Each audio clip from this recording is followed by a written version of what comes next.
I'm Kit Summers, you're the audience, and thank you for joining my talk about the trials and tribulations of using Elasticsearch as a geodatabase.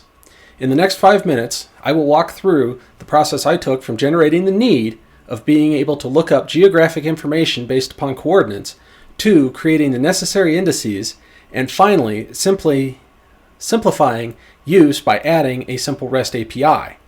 When I started this adventure, I was looking for a data set of some size to be able to run some analytics upon. And specifically, I wanted to flex the muscles of Elasticsearch in the geospatial realm. This brought up the question where to find the data. The US federal government has ponderous amounts of information on just about anything you could possibly want.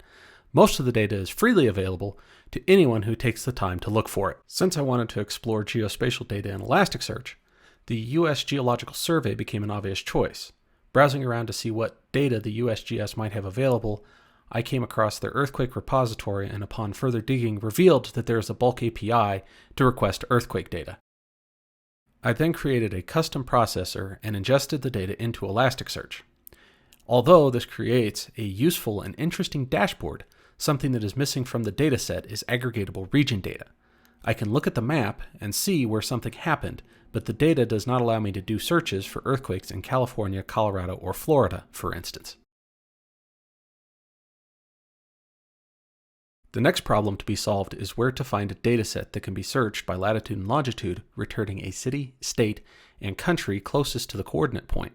Searching Google, I found Geonames.org and their API. Initially, I used the Geonames API, but after numerous false starts and reading through the documentation, I realized that Geonames.org limits their free tier to 1,000 requests per hour. Geonames does allow for the download of their entire database. The database is built, stored, and dumped in a relational fashion and has to first be denormalized. The main table contains the coordinates and names of each data point, and the region and administrative information is contained in a different table.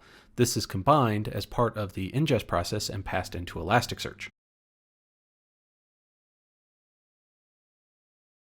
After ingesting the Geonames database into Elasticsearch, a quick review of the data based upon location shows that the Geonames database provides a good distribution of geolocated data points. With the Geonames database in Elasticsearch, there is the ability to filter upon feature class. This includes administrative features, land use features, populated places, undersea features, etc. Poking around in the Geonames database for a suitable query, I settled upon using a filter for populated places with a population greater than 0 for appending to the earthquake dataset. Armed with a query that suited my needs for the earthquake dataset, I reran the pipeline to ingest the earthquake data into Elasticsearch, adding data from the Geonames database to each earthquake. I am now able to filter on regions such as California, Colorado, and Florida. This is a useful method of appending additional information to data with latitude and longitude, but I found that I needed to add longitude and latitude to a dataset based upon the search by city name.